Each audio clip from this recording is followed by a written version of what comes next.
Welcome, friends and all, to Cinemaholics, the major motion podcast, where we roleplay as the biggest and best film critics who talk about films that come to theaters, stream online, and go on the most daring adventures with a few jokes to employ along the way. From the dark recesses of the San Francisco Bay Area, well, I am, of course, your master of stories, John Negroni.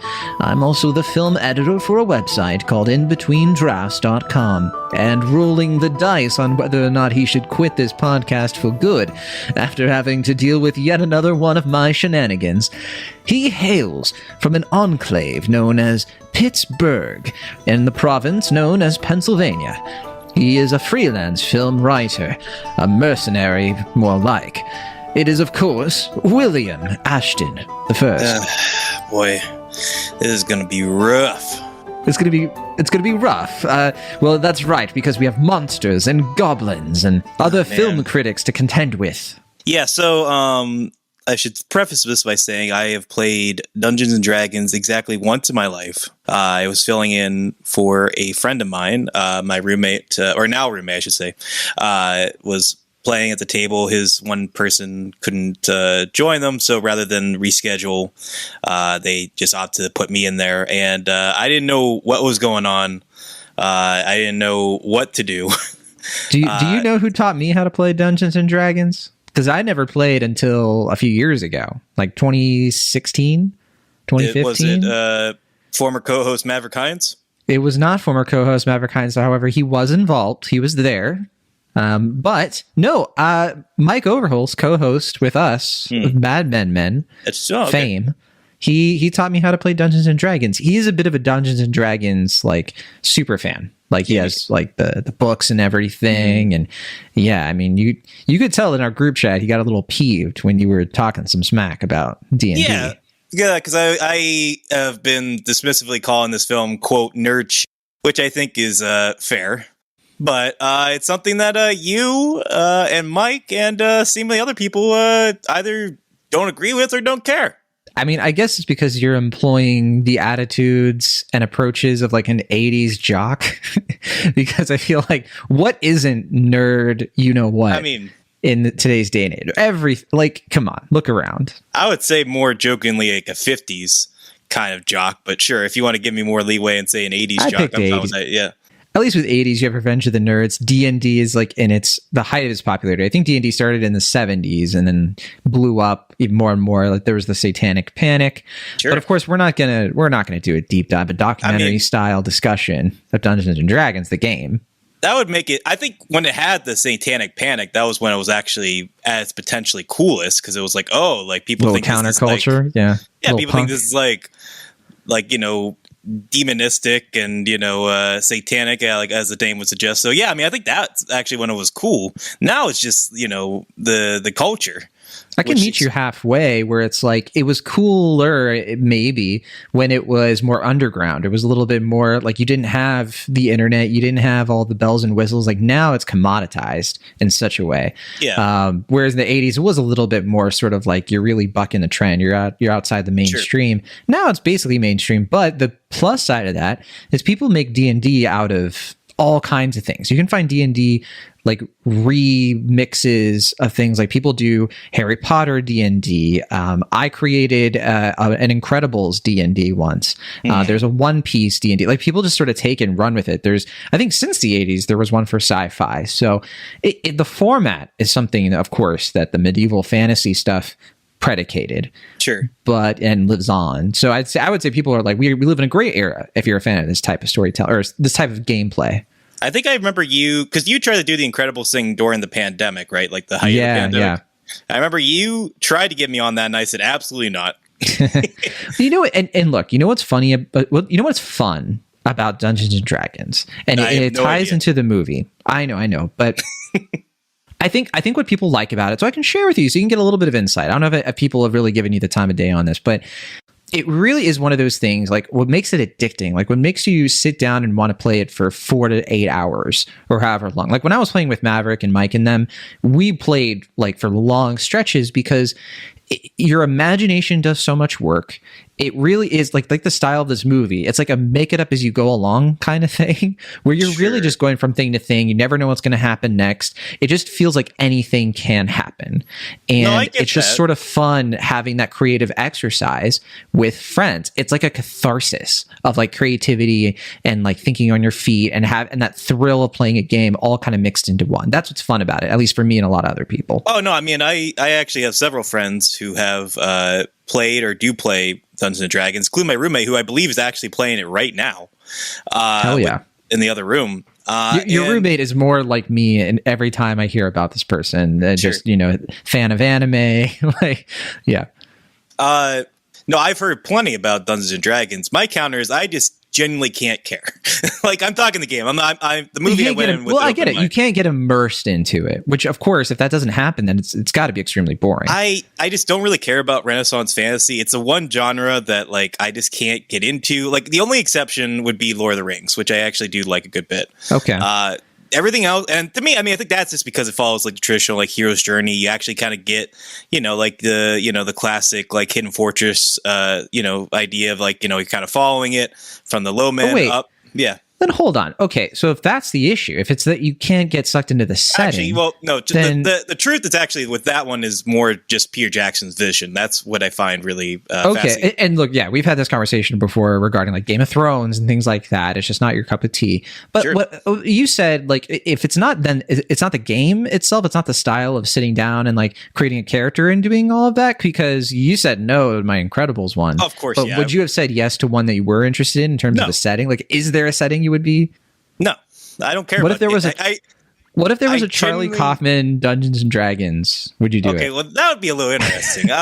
Okay, see, but I couldn't find a group to do that. That would just be me. Never say never. I mean, there are people who will do anything. I mean, that would just end up being me writing a screenplay. So I hear you. That is. I mean, how many stories, how many books and things have come out of Dungeons and Dragons campaigns? I mean, it requires a lot of creativity there. If you're if you're the dungeon master.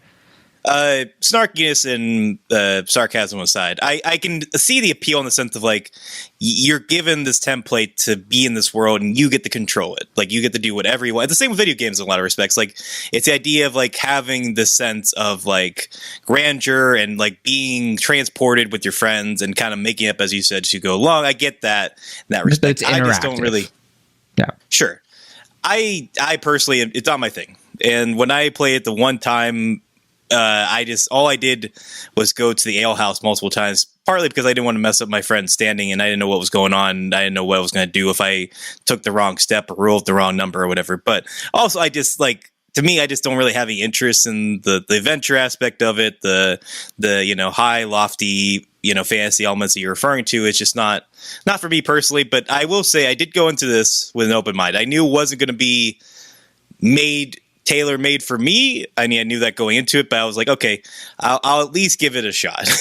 Because, like similar other things, there's been several times where things have come out and they're not exactly like what I would think are my thing, but, they come around on me. I can see the appeal. This one, I mean, before I saw it, I don't know if it was before you saw it, it was getting a lot of really good notices from South by Southwest where it premiered. Yeah. And I mean, more than that, it was from, let me see if I remember their names, John Francis Daley, and Jonathan Goldstein. Yeah, you got it. Okay. Yeah. They're the directors of Game Nights and also Vacation. Yeah. Well, the Vacation reboot, remake, whatever that was exactly, was terrible. That was a really bad movie. I never saw it. I heard some people consider it underrated, but what are you going to do? Well, not me.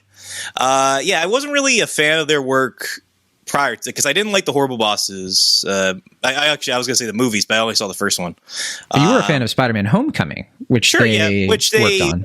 Rewrote, right? I don't think they were like the original screenwriter, but yeah, sure, I did like that fine.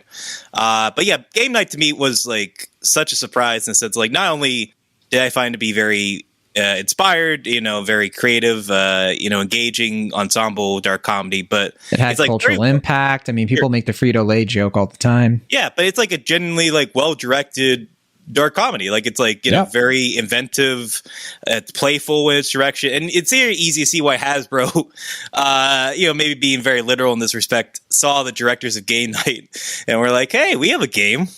What if you guys direct this movie? But it also is fun because John Francis Daley was the star of Freaks and Geeks, and like the final episode is him playing Dungeons and Dragons. So and I think they did a little promo thing where they brought back a couple of the stars to like, you know, did they? That's fun. As a little nod. Yeah, I'd have to. I didn't get a chance to watch video, but I'd have to find it. I think you'd appreciate it. I never watched the episode, so I can't speak on it. So then, okay, wait. In terms of Dungeons and Dragons, then they've tried to make Dungeons and Dragons movie before. So there was a movie that came out in the year 2000. It was a whole trilogy, but only one of them made it to theaters. The first one, which wasn't successful. Yeah, I was actually, while I was waiting for you, because you were doing your taxes before we recorded, I was actually watching that movie. So I watched about half of it before we recorded. About half? Oh, interesting. Yeah, the reception of that movie wasn't great. And, you know, not hard to see why. It made $33 million, so it didn't make its budget back. So it didn't get a sequel. But what did you think of the first half? Wait, I thought you said it did get a sequel. I thought it was a trilogy. In theaters, it didn't get a sequel in theaters. So the sequels went to, I think the second one went to video, and then, or maybe maybe one of them was like a TV movie, I want to say. Okay, and one of them was a direct to video. D&D, more like DVD. Wow. Incredible. We have fun. Any case, I'll say, I mean, I can see why people don't like it. It's one person I follow on Letterboxd described it as both dull and shrill, which is pretty true. Especially because like they rely very heavily on Marlon Wayans as the comedic relief, and he's just there to run and scream and kind of make fun of the premise of the film. But I mean, there's some goofy, fun charm to it. Like Jeremy Irons is really hamming it up in it. There's some, you know, good, goofy, low rent practical effects. Like it kind of has a feel of like they had the budget of maybe like 2 episodes of Xena, and they just kind of ran with it. And so there's like some goofy makeup and all that, but yeah, it's not a good movie. It's very generic. It's very apparent that they're kind of trying to chase the high of the first Star Wars with like a dash of Indiana Jones, and it just doesn't. 10% on Rotten Tomatoes. Yeah, it's not that good. First one. Yeah, I mean, and I remember when it was coming out. I mean, I remember there was like a resurgence of the Satanic Panic for that movie. Oh, really? Yeah. There was a bit of a like, oh yeah, Christians shouldn't watch this movie, you know, because I went to like a Christian school, and then I was gonna say, so there's a whole thing about it. Would you have played Dungeons and Dragons earlier, kind of similar to how you found Harry Potter later in life? It wasn't for your religious upbringing. Yeah, well, yeah. I mean, I found Harry Potter much earlier than Dungeons and Dragons because I was able to watch the Harry Potter movies, at least, like secretly. You know, even if I couldn't read the books because I didn't, like, my friends would let me borrow them, and obviously I knew I would get caught. But yeah, I was able to watch the movies on the sly. Your friends, in terms of Dungeons and Dragons, yeah, I didn't have any friends growing up who played it. Okay. You know, and nobody was really into it that I knew of, at least. Maybe there were people and they just didn't want to play with me. That's entirely possible. Yeah, because no, it wasn't our thing. Yeah, I mean, we were into Yu-Gi-Oh. That was the thing. Oh yeah, well, not Pokemon. We were into Pokemon too. Yeah, Yu-Gi-Oh was a bigger deal, though. I think. Oh man, that's definitely not true of my upbringing, but to each their own. I feel like Pokemon was more early elementary school. It was the same time as Harry Potter. That like the Pokemon trading cards, but then Yu-Gi-Oh was more of like later elementary school, like 5th grade, 6th grade. See, I remember Yu-Gi-Oh was like Pokemon. Oh, everyone was doing Pokemon, especially in the early 2000s. But it Yu-Gi-Oh faded for me. Like for me, Pokemon had kind of faded by the time I was like 5th, 6th grade. Like, man, people weren't into it anymore. Yu-Gi-Oh had like some appeal, I think, for like a year or two, but then like after that, I remember like if you were playing Yu-Gi-Oh, you were like automatically like the dorkiest dude. Like Hell you yeah. That was me. That was me and my crew. That was like instantly like you're not getting laid. Like, well, yeah. I mean, to your credit, I mean, we did stop playing like once we discovered, you know, girls and you know all that fun stuff. Yeah, I never. I don't know if I ever saw a woman play. I mean, that's not to say women weren't playing Yu-Gi-Oh. I'll just say I don't know if I ever saw a woman play Yu-Gi-Oh. But that's neither here nor there. We did. There were girls who would play and stuff. Yeah, sure. I'm not saying there weren't. Yeah. I'm not offended, but I am disappointed. I mean, I will say that, I mean, I do remember Dungeons and Dragons kind of had that stigma. Like, I feel like the Satanic Panic aspect wasn't as around as much when I was in my formative years. So, like, I feel like that was kind of before my time. But I feel like for most of my life, it was kind of like seen as like, oh, that's just like dorky, nerdy stuff, like kind of like Star Trek. I mean, like us too, yeah. Like, but I feel like people just didn't. Niche. Yeah, and I think like it became much more popular when the internet really started to blow up. And social media too, because like, yeah, once 2009, 2010 rolls around, like that decade, I think it expanded and just blew up. Things like Critical Role. We started getting podcasts that have like entire D&D campaigns. Sure. I mean, just look at the McElroy brothers. Or Harmontown.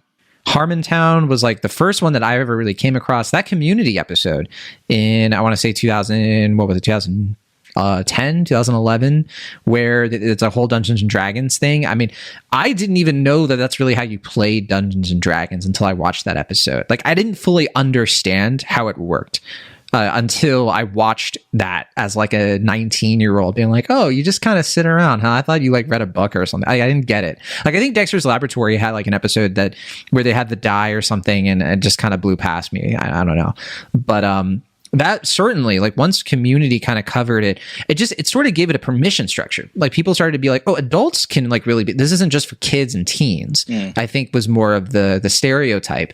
But then people started to find that, like, you know, that's the other hard thing about playing the game before the internet, or before the internet, you know, reached the stage that it did with social media. Who do you play with? Like, people don't really want to, like, you have to get into a basement. Everybody has to get together to do it. It's much easier to do it online. That said, I discovered it more like with a group of friends, and we did play it in person.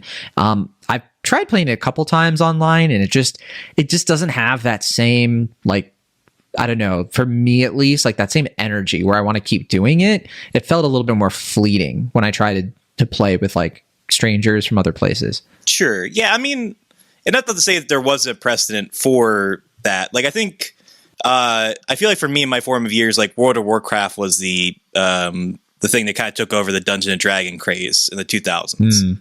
But yeah, that didn't really pick up for me until like late high school to college, when that just everywhere. No. Yeah, I don't know. But yeah, I mean, it does seem like Dungeons and Dragons is kind of taking the fire back in that respect. And yeah, I mean, enough to get a new movie. Sure, yeah. But I was going to say, I mean, yeah, I was trying to place where exactly the craze started. I want to say, like, it was, yeah, like you said, maybe around, like, the, like, mid-2010s. But I feel like it really was the pandemic that kind of pushed us forward in a big way. Like you said, I think so. Yeah. Because I think McElroy Brothers more so than Harmontown. And I think, I want to say that was, yeah, like mid-2010s, like not quite pandemic, but then I do think it hit another resurgence during the pandemic to what you're saying. Right. I just feel like it was something that like in the 2000s, like I didn't know anybody that played Dungeons and Dragons, at least no one that said they did. And then like in the 2010s, like when I was like in and out of college, like I might have heard like a couple people like, yeah, I do Dungeons and Dragons. Like, oh, that's kind of quirky, whatever. That's fun. Okay. But then, yeah, like I feel like in recent years, like now I have at least like 4 or 5 friends, probably more at this point. They're like, oh yeah, like I can't meet for this day because I have to do, D&D with my group at this day. It's like, man, like this is really like taking off. And I got it like during the pandemic. Like it sounds like you're in a horror movie where you're just kind of like it's changing and it's getting chilly outside. Well, and, I mean, that was part of the reason why I did that one time. Like, I mean, in addition to like helping out my friend, I was kind of just like, okay, like I kind of just want to get this. Like, I don't really, I'm very much an outsider here. I just kind of want to understand. I still don't really understand it, but like I can at least.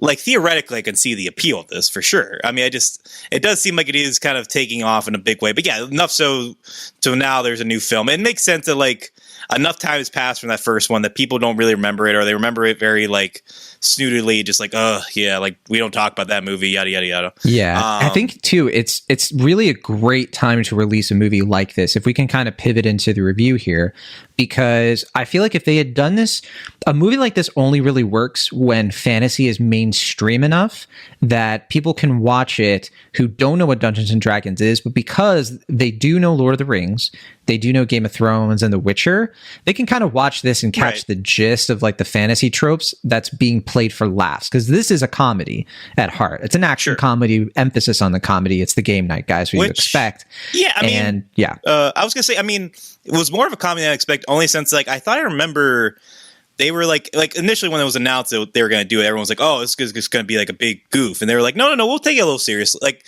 they were kind of trying to downplay like it's going to be a comedy. Then like as soon as this movie starts, it's like, oh yeah, this is just a total farce. like they're not taking this like seriously in the broad sense. But I mean like in the sense like they are respectful, I guess, of the fantasy genre elements, but they're also like trying to satirize it. And I feel like that kind of gets into some of my issues with the movie, but we can discuss that later. I mean, my initial take on that is I do think that when it comes to the lore, the world building, like the magic stuff and how all that works, they do not take that seriously. They wave things away. They make jokes. They use it to amplify the comedy. But when it comes to like the character work, the relationships, the emotional stuff, they do take that stuff seriously. Yeah, I mean, it seems to be very much taking the Guardians of the Galaxy approach to this. Like, it's Guardians sort of has been referenced a lot as a big influence on this movie. Yeah, you kind of get like even down to the structure. Right, but also in the sense that like it's also weirdly kind of doing the Thor Ragnarok approach, even though we haven't had like two other traditional Dungeons and Dragons movies. Like it's kind of like acting like we're parroting the previous Dungeon Dragon movies, even though technically outside of that first one, 2000, we haven't really had them.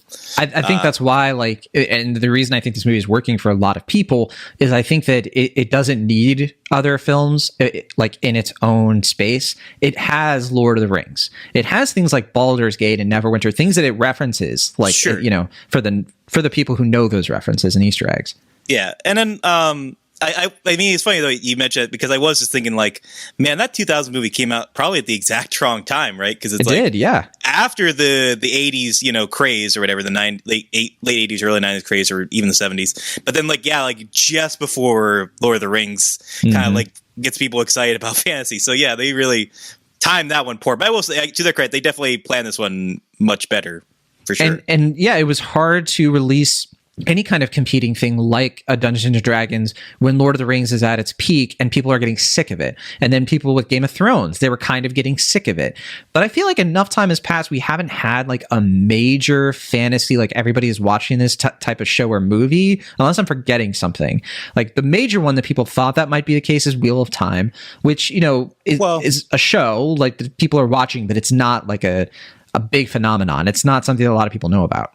I mean, I do think The Witcher is pretty popular, but it seems like the seasons enough time has passed with Witcher, though, right? They released the seasons intermittently. The first one was in 2019. Yeah. And I guess like House of Dragon is sort of there, but I feel like it's not. At least that first season isn't quite taking off in the same respect as Game of Thrones. But in terms of the ratings, yes, like a lot of people watch that show. But it's interesting because like the ratings are about the same as The Last of Us, but it's more impressive for The Last of Us because we're talking about ratings that Game of Thrones would also have at certain parts of its run.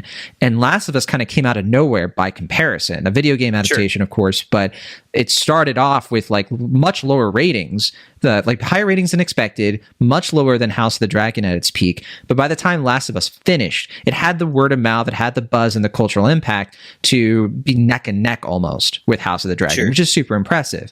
But I mean, still, it still feels like it is more Game of Thrones stuff, and it doesn't feel like we're saturated, at least to me. Like you might disagree, but I don't think we're super saturated with fantasy stuff at the moment, especially when it comes to movies. I don't know, because there was also that Lord of the Rings show that Amazon did, and I feel like that also didn't go over super well. Yeah, but it was popular, right? Like people watched it. Was it? I mean, I know people watched it. I know people who watched it. I think way more people watched House of the Dragon, though. I mean, I think more people watched Lord of the Rings than Wheel of Time. I mean, at least from what I can tell. Absolutely, yeah. Yeah. But I mean, you were saying like that's like the thing, but I'm not hearing anyone talk about that show. No, yeah, and I think like the only people talking about Wheel of Time are Wheel of Time fans. Like it just didn't quite hit with people who. But that's the thing. There are a lot of Wheel of Time fans. So the show has an audience, but it doesn't have like the person watching it who doesn't know what it is and is like obsessed with it now. It doesn't have like fandom energy. Maybe that's another way to look at it. Suffice Does Dungeons and Dragons have fandom energy? Kind of, a little bit. I don't know. I mean, I do say. I mean, this movie is going over better than I certainly anticipated. Because I mean, I've talked to you and Mike about this already. Like, I thought this movie was just going to outright bomb, especially coming in between John Wick. I think I said it was a coin toss. I don't know. I mean, you were certainly more hopeful. I think you were more optimistic in the sense of like you want this to do well. I was just kind of like, I just feel like it's coming smack dab in the middle of two big movies, obviously John Wick 4 and Mario, which is almost certainly going to kill next week. I mean, I have no idea what this is going to do later, but it seems like, people are enjoying the movie, like not just critics. It seems like audiences are really responding to. I think it is, like you said, like people are aware of Game of Thrones, or people are aware of Dungeons and Dragons enough, but they may not even really revere like the rules and stuff like that, or they're kind of maybe going into it a little skeptical. So the fact the movie is so irreverent to that and kind of just playing it up, but not like irreverent to a sense where it's like, crude to it, or like, maybe acting like they're better than the game or anything, but like acting, but also trying to like if like the jokiest kid in your class decided to join in on your session of D&D and was just like, playing along with it, but also like kind of making fun of it at the same time. That feels like the tone of the film here. I do think that the high critic scores, especially early on, and that buzz helped this movie a lot, because what it did was I think that it assured people who were aware of Dungeons and Dragons and maybe interested to give it a shot the first week. And I think the real test is next week. Are those people going to be able, is that word of mouth going to translate to the next phase of like audiences to come out and watch this? And I think it's a very high possibility, because I know a lot of people who did go out and see it, who don't know what Dungeons and Dragons is, would not have watched this movie if not for the positive buzz. And they're being like, yeah, that was really great. And then that's how that sort of thing spreads. And with Mario, I don't know if the two movies could even help each other for all we know, but I mean, I'm not expecting it to, like, I could still see it bombing. It's made $71.5 million so far, has a $150 million budget. And it's really good. For just a few days at the box office. It's better than a lot of people were expecting. It's solid. And at the same time, it has a high budget. So, right. if it's going to break even, that I think that is a victory. It's going to warrant a sequel where they maybe could do even bigger numbers with that sort of foundation, that sort of solid like goodwill that people could have toward this as a franchise. Even if it bombs, I could see them being like, hey, you know what, if we maneuver this a little bit better, the next one could be even bigger and we could be in the black. I don't know. But I guess we should review it. I mean, I think I could see it doing better in the sense of like, obviously John Wick's an R-rated film aimed primarily at adults. And then Mario, while it is for all audiences, it is aiming primarily for like a young kid audience. And this is like animated. Going for... Yeah. So there are a lot of people who aren't going to get into it for that reason. Yeah. Yeah. I mean, this is kind of more for like teenagers or like preteens or whatever. So, I mean, I could see a world where like they're not really directly interfering with one another and they could all kind of live harmoniously at the box office, but I don't really know. I could also see people watching this because they like Marvel movies and they might be getting a Marvel vibe from like the style of movie that this is. Because so many Marvel movies are action comedies with some heist elements. Right. But I feel like that was why I was expecting it to kind of flop, because I feel like people are just getting over Marvel at this point. I feel like maybe that's the thing. Is like maybe they're over Marvel as the brand or like that type of movie, and they're like, oh, I have to watch another one of these in this long. Here's like a new thing that's like kind of related to something that they do know. It has some name recognition, but it's new. They don't need to watch anything else. It's standalone. If they understand that, maybe they don't. Maybe they're like, oh, did I have to watch the other Dungeons and Dragons? But here's the thing: they might not even know that there's another Dungeons and Dragons, right? Yeah, it's that movie that it just really kind of didn't make any big pop culture imprint. Like I said, if it did, it's people being like, we don't talk about that movie. Like, it's which makes me wonder why they didn't just call this Dungeons and Dragons. Because I know there is another one to call it, but I mean, studios do that all the time. I think adding the honor among thieves only confuses, I think, people. I don't know. That might have been an unforced error there. The funny thing is that like, that's kind of a more fitting title for the other one, because they keep saying honor among thieves in the 2000s one, and that's like kind of like a big code that follows a character. So it's this weird sort of thing where it's like ostensibly you could just switch the titles. It wouldn't make much of a difference. Yeah, who knows? But all right, so the movie itself, we've already mentioned a lot of like who made it, of course, but to repeat, Jonathan Goldstein and John Francis Daley direct. They co-wrote the screenplay with Michael Gillio. Story credit goes to Chris McKay as well, and it is set around like the world of the tabletop game. It's in the Forgotten Realms campaign, which I'm sure Will Ashton understands and appreciates and is glad that I referenced. And I think we've already established has no connection whatsoever to the film trilogy. The trilogy, as we mentioned, first one was in 2000. The second one, I think, was like a TV movie. I looked it up because I forgot. The third one went straight to video in 2012. So it's been over a decade since a Dungeons and Dragons movie. Less time than people might realize. Yep. But this new movie stars Chris Pine, Michelle Rodriguez, Regé-Jean Page, Justice Smith, Sophia Lillis, and Hugh Grant. It's hard to go through the plot of it because I found this like as I was doing my review. If I try to like explain the plot like in any kind of detail, I have to explain this, and then I kind of have to explain this too, and then I have to reveal this thing that maybe people don't want to know until they watch the movie. So I think like the simplest way to express it is Chris Pine is like a thief character. He used to be a good guy. He became a thief, and he and his best friend is Michelle Rodriguez's character, who's a barbarian. So he's like a musician, bard, thief character. She's a barbarian with an axe, and they form up like a team of like former allies and like one former ally and two new allies to help them find a bunch of magical items and do all this stuff, save Chris Pine's character's daughter, who's in the clutches of somebody who betrayed them a long time ago. And their party, their friends include Justice Smith plays a so-so sorcerer who's kind of good at magic, kind of not, kind of still finding himself. Sophia Lillis is a named Doric, and she is a tiefling druid. And I haven't played Dungeons & Dragons enough to really know the differences of all those things. I have been told that apparently she does things that tiefling druids can't do, and apparently that really ruffled up the community. But again, Will already let me know that he's not going to bring that up too much because he's decided to forgive the movie. Because he was among those offended. I was going to say there was like controversy, right, with like Hasbro and D&D. I think I remember hearing something about. I don't know. Like they put their foot down on like I don't want to say like rip-off versions, but like versions that weren't necessarily like Hasbro related. Now I saw like an article. I don't even know if I read more than the paragraph because I was like, I don't care.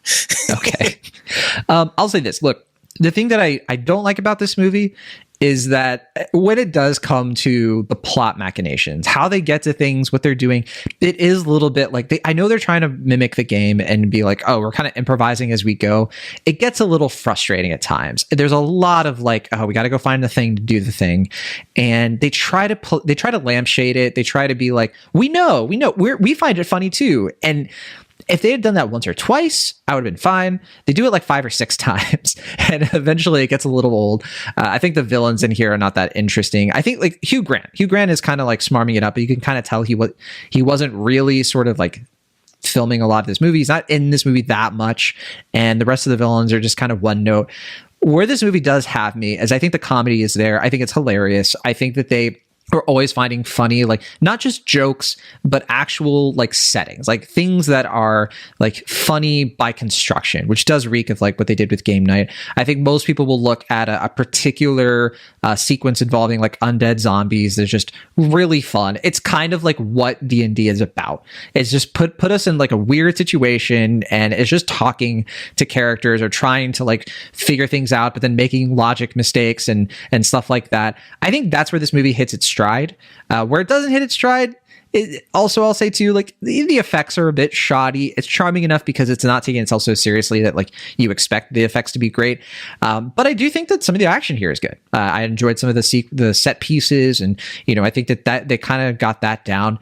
But yeah, when it comes to like the details, like I don't think the heist is that interesting or anything, but I think this movie won me over so much with the comedy that I easily overlook some of those little nitpicks there. But Will, what do you think of Dungeons and Dragons Honor Among Thieves? Have you no honor in your review? Because I feel like you're about to go off. Yeah, I'm not crazy about this movie, and I'm kind of surprised that people are liking it. But I am also not super surprised because I think You're not the only critic. I've read some of the negative reviews, and I'm getting a lot of that. Like, am I like the only one here who notices that this movie isn't good? Yeah. Yeah, I mean, for me, well, I will say the comedy for me did not work at all. Like, the only scene that like I thought worked in the comedic sense was the one you're referring to at that graveyard, and that's mainly because they set up the joke. It's funny, and then also I love the use of practical effects in that scene. It very much is reminiscent of Army of Darkness. Yeah, Sam Raimi, Army of Darkness. Yeah, I mean, that's like where the movie is clearly at its most fun. And I will give you that. I think some of the action scenes are, charming and fun because they're pretty inventive. Like, there's one involving, or actually there are two scenes involving Sophia Lillis that I thought were pretty fun and inventive. Yeah. The first one is like, it's meant to be like this kind of long wonder. Obviously, it's digitally stitched together, but where like she's transforming into like these different, or she's rather shapeshifting it into different people and things and animals to kind of get into the castle and get out. I thought that was fun and inventive. And there's another one where they're trying to get into a crate using like a mirror and different things. And it's that stuff. I wish the movie had more of that, and I wish the movie had a lot less of the sort of like flop sweat comedy that it's trying to do throughout. Mainly because, well, for one, I just didn't think it was very good, and that's all subjective, sure. But I feel like for me, the bigger issue is that the movie seems to be kind of embarrassed by itself a lot, and I don't think that's the case for the filmmakers because they've talked, at length about how much they love the franchise. I mean, obviously, John Francis Daley has a history with it, so I don't think it's coming from an insincere place as far as their intentions are concerned. But I just felt like the comedy just is constantly undermining the action. It feels like the same sort of joke told over and over and over and over again. And it's mostly just characters belittling each other for like you said, kind of believing the rules or playing into the game. And I just didn't feel like it really fit the Dungeons and Dragons aesthetic. It just felt like it was kind of doing a generic sort of MacGuffin based plot, which is obviously in the vein of the recent or maybe like past decade of Marvel movies. It just didn't really work for me. And I felt like I would have actually preferred, and this is where I know people are going to be, I guess, surprised based on what I was saying before and go against common opinion. I wish it wasn't trying to be funny throughout. I wish it kind of took the facts like Lord of the Rings approach and just kind of played it seriously. I know the po-face idea of it would turn maybe most people off, but I feel like would be more interesting to me if it actually kind of takes itself a little seriously as opposed to just kind of constantly undermining things to the point where there's no weight and no emotional stakes for most of the action and the characters even. I mean, first, to respond directly to that, I think that it's really hard to make a movie like that work these days because in order to do that, it has to be R-rated. It has to be, which is maybe fine, but it has to kind of be more of a Game of Thrones. It has to have, gratuitous violence and sex scenes. And I think it does to please people, like not to be good. I think it can be good without those things. But I think that if you try to make a movie like that, people just don't want to watch it. Or people don't think it's for adults unless it has like a checklist of things that make it edgy. And I think that's just sort of the appetite of like general audiences that we have to deal with. And that if we want something more nuanced, it has to be more like indie fare. I mean, literally, Lord of the Rings proved that wrong. Like you can easily but that's the thing is like they keep trying to, like every time they try to do something like that again, something that is sort of grand and kind of almost like wholesome, I think is like kind of what you're getting at. I think what ends up happening is people just don't care. They didn't care about Ring of Power, which was kind of like along those lines, and they don't care about Wheel of Time, which is more along those lines, like that high fantasy sort of thing. I think people aren't going to watch it unless it's like a comedy or something right now.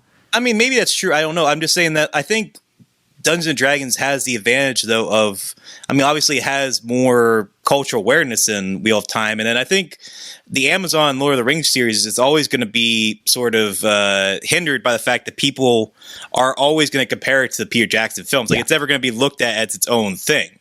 Well, the tougher thing is that we're talking about Tolkien. And I think that trying to replicate Tolkien is another part of the issue. Very few people have done it. And I think look at the Harry Potter movies. I think that is closer maybe to what you're talking about. You kind of need something that has that like cachet, right? But Dungeons and Dragons doesn't have that in the same way. Dungeons and Dragons is not a game that's like at least when I played it, we make a lot of jokes. It is funny. No, you don't take it seriously all the time. So I don't think you can. I get that's what they're trying to do. I think they overdo it. Like, I think the fact and I think that's true to the game, though. Okay. Well, quite honestly. I mean, maybe that's why I don't like the game, because I just feel like, I mean, I don't know. I mean, and that's fine. It's supposed to be about escapism, though, I thought, right? Is that the whole point of... Well, yeah, but you can escape. I think, yeah, I mean, I get what you're saying, because, like, I like the show The Legend of Vox Machina, which has 2 seasons on Amazon, and it is sort of like taking the piss out of fantasy a bit. It is more like... It's a lot like this movie. I mean, I think this movie, I already mentioned Critical Role, which Vox Machina is based on, but it is sort of taking that sort of like, we know that like this is all a bit out there, so we're going to have like a lot of fun with it.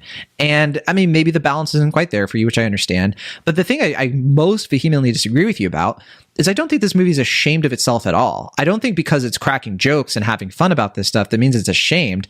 I think if anything, it's just leaning into it. The idea that like his loot just pops out of nowhere, that he like literally slides on his back with the loot and it's not damaged at all. Like, they know what they're doing here. Like, they know that it's just sort of like, it's out there, but I think that the people will still watch it and will appreciate it for that reason, more so than they would if it constantly was like taking itself, if it was being overly dramatic. No, I get that that's why they're doing it. To me, though, I feel like it's overkill, like to the point where they're so trying to sand the edges off of this thing that it just becomes more generic and more nondescript. It just doesn't feel like anything to me. Like, there's no stakes to me. Like, it doesn't feel like there's like any emotionality to it. And anytime they do try to establish things, I don't really get invested, because it's just going to be undermined a moment or two later by a character making a quip. The stakes. See, the stakes for me is like I was invested with, Justice Smith's character actually, like I was not at all rising above and, dealing with like his inadequacies. I certainly found like the Chris Pine character like genuinely conflicted about his past and his guilt for what happened to his wife and how he wants his daughter back. And yeah, I thought that stuff, like I didn't see scenes where, he would try to do that and then it would just like all of a sudden joke out of nowhere that would like completely just like deflate the whole scene. Like, maybe that happened once or twice, but I don't remember. Yeah, I mean, to me, the only characters... I mean, I think Michelle Rodriguez is not a particularly great actress, but I think she's well cast here. Like, I think they know her strengths, and I think like they're playing that fine. She's doing this. I think she's okay, but I think she like serves a point. For me, it's like, obviously Chris Pine is an undeniable movie star, and like he's really like working hard to like charm his way into making this material work, in my opinion. Like, I think he's a walking Ken doll. Sure. I mean, well, no, that's Ryan Gosling. But he has the charisma. I know, but I feel like he would have been better cast than that. But I mean, I get it. Okay. I think, look, Chris Pine, I've said it before, I'll say it a million more times. He's the best Chris of the Hollywood Chris's. Absolutely. This much is true. I mean, I kind of wish he did better projects of late, but I mean, that's another matter. Sure. But yeah, I mean, yeah, I think he's, well serviced here. I think he, obviously is doing the Star-Lord thing, but I think it works fine. Like, he's like, taking it, seriously enough, but also kind of doing the Harrison Ford, like, get a load of this, isn't this kind of goofy mentality, which I get. Yeah, I mean, I think Sophia Lillis. Sophia Lillis. Sophia Lillis is I think she's pretty charming in this. I think she plays it sincere, and I think she's actually hitting the right enough tone here, like dry sense of humor but taking it seriously enough. Hugh Grant, I wish I was more on his level here. I just didn't think he had anything funny or interesting to do in this movie. Yeah, I agree with you there. What about Regé-Jean Page? He's not in the movie a ton. Sure, and he's clearly trying to do the Drax thing. I guess, but I don't know. It's not that much. Like, there are moments where he does that, but he's just sort of like, yeah, I know, but why would you talk this way? Say what you mean. Like, yeah, I think that he's so smug, but like in a polite way. There was something I did find kind of interesting about his performance, and I'm glad they don't overuse him. I think that his whole like construction as a character kind of kills the plot in a lot of ways. Like, he's too competent, but in the parts that he was in, I thought he was interesting. I mean, that scene with him though, when they're going through the fortress or whatever, felt the most actually D&D to me. Like, I felt like, okay, this actually feels like you're adapting Dungeons and Dragons. Like, I know they can't do this throughout because obviously it wouldn't be very compelling, but I felt like that was like the only time where they actually were like honoring the source material. Yeah, there's also like, I mean, that's the only scene with a dragon in it too. Yeah, and they're in a dungeon, sort of. Yes. Right. But I get what you're saying. But I mean, in the game, you do a lot of like there's a tournament sort of thing. There's an arena sort of thing. It's based around a heist. That's very D&D as well. I would push back a little bit there. I'd say D&D is so varied. It has such a spectrum of what dungeon masters like put their characters through. And I think, if anything, I do think this movie kind of covers the gamut. If there's one thing I think that it was a little bit too short on, it was like, to what something you brought up earlier, going to the tavern and kind of like starting a ruckus or something. Like, we didn't get that much of that. Yeah, I mean, I was going to say, all the scenes in the ale house, I was just like, oh, this is very similar to my experience playing this game. Yeah. Especially drinking a few beers of my own when I was trying to get through a little of it, yeah. Not a ton, but, Yeah. I wish I had some ale watching this movie, I'll tell you that much. And yeah, it's not that I fully disagree with all of that you said. I think we both agree that, yeah, a lot of this movie is generic. Like 100%, like the plot and sort of what characters are trying to do and sort of how this thing plays off. I think where we disagree is where we disagree. It's interesting that there is like a contingent of critics that you're part of that, and we'll play the Rotten Tomatoes game, so you'll see how big that contingent is.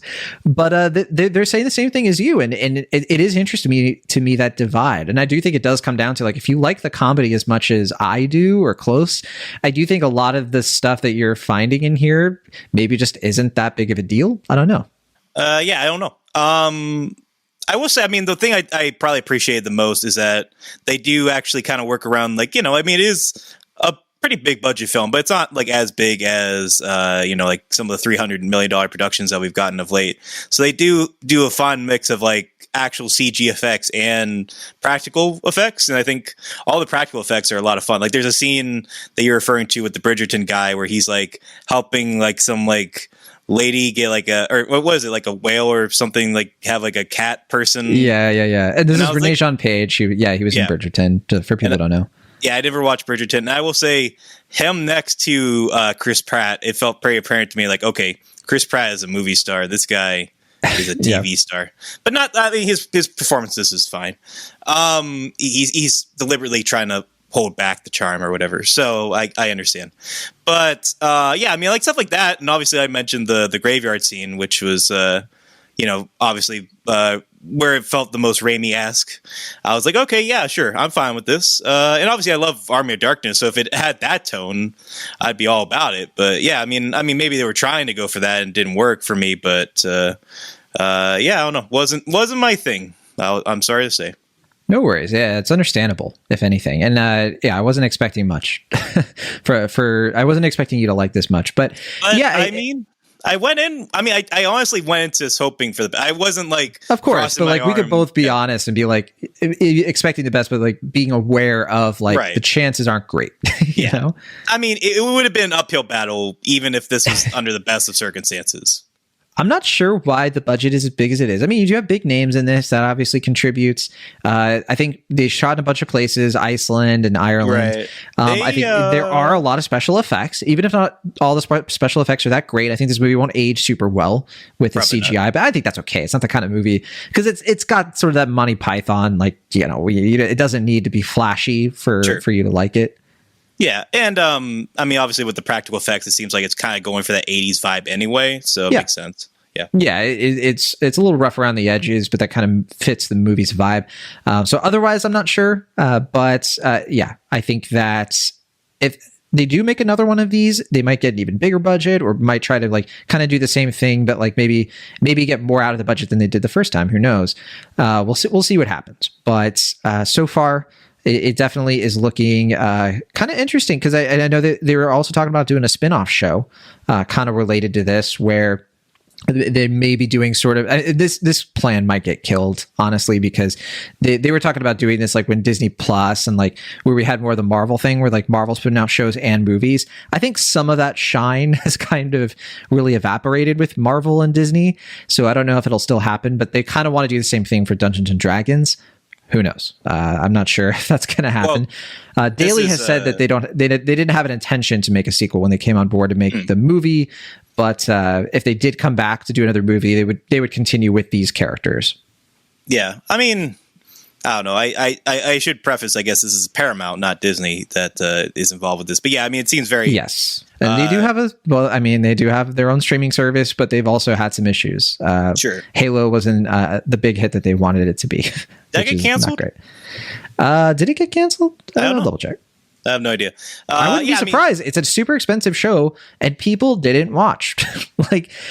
Some people watched, I know, but like... Was it supposed to be all right, though? Like it was, it got like... I watched some of it. It was okay. But that's the thing. This needed to be a juggernaut. This needed to generate so much, The Last of Us. It did. Yeah, no, genuinely. Right, that's what I mean. I'm not joking. I think Paramount is very... I don't know. It seems like they weren't sure how this was going to do, but they were secretly hoping. Halo does have a second season. Yeah, they started shooting it in September, so it's coming out. Okay.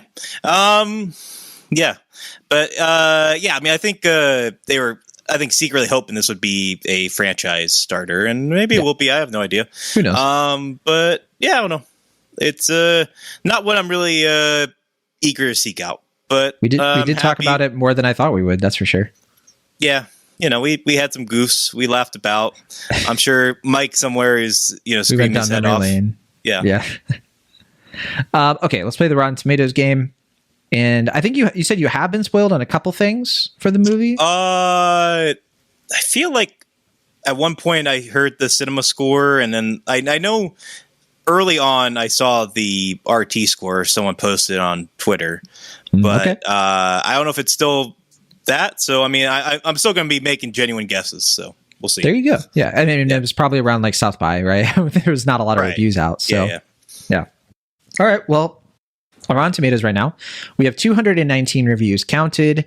One of them is mine, and I liked it. So, Will, what do you think the critic score is on Rotten Tomatoes right now? I mean, I know when it was at South by, it had the 100%, but that was like out of like 14 or 7 reviews or whatever. And something like that. I think last I heard it went down to like 89 or something, but I think it's gone up since then. But I don't know how high it's gone. So I'm going to say it's probably not in the mid 90s, but probably in the early to high 90s. I'm going to say 92%. You're in the right zone. It is in the low 90s, but it's just straight 90%. So yeah, just one up from, or two up from what you said, or I think you said 89%, so one up. Still really good. I don't think a lot of people were expecting a 90% on Rotten Tomatoes for this movie. I absolutely was not. I thought this movie was going to be like 60s, 70s at best. You combine the two Rotten Tomatoes scores, you got 100%. For this and the 2000s one. There you go. Yeah, that's a good point. Yeah, they should say Daley and Goldstein should mention that. Yeah. All right, audience score. We have 1,000 plus verified ratings. What do you think? I mean, I imagine audiences are also pretty fond of this one. It seemed like my audience was into it. There was a guy next to me. I also saw this with my roommate, I should mention, who's probably playing D&D right now. And this guy, like, the way my roommate describes it, like, it seemed like he had never seen a movie before, and this was like his first time out of the house. Like, he was just laughing his head off about even stuff that wasn't a joke. Like, he was just like that happened to me in Maverick. I remember. He was just I love it when that happens. Yeah, people are just like easily tickled. They're high or something. I don't know. I don't think this guy was high. I think he was just genuinely. I mean, whatever. I mean, he got something out of the movie, but he was like Paulie in Sopranos, just like. Just like, I don't know, like Hugh Grant bumps into a table and it's like that's a big bird. Yeah, no, honestly, like legitimately. Now it can't be a bear. Yeah. In any case, right. I think. Anyway, I think audiences are probably enjoying this one, maybe even more than critics. So I don't know.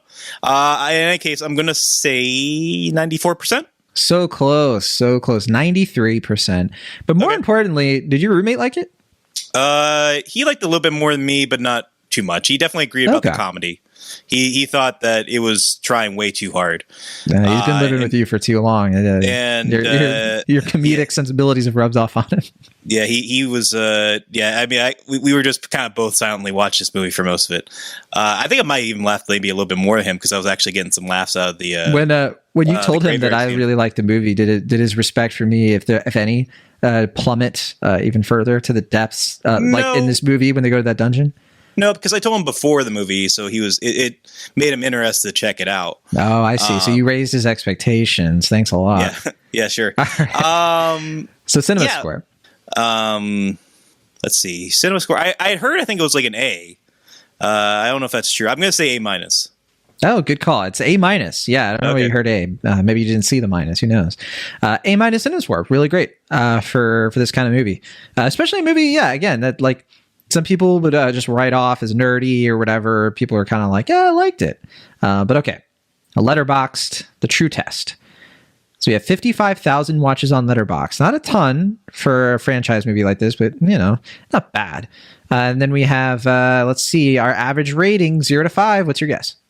It's probably high, like 3.8. You're having a good week. I mean, it's not spot on. You haven't been spot on this week, but you've been really, look, you've just been right there. You were spot on with cinema score, but yeah, 3.7. So okay. Good guess.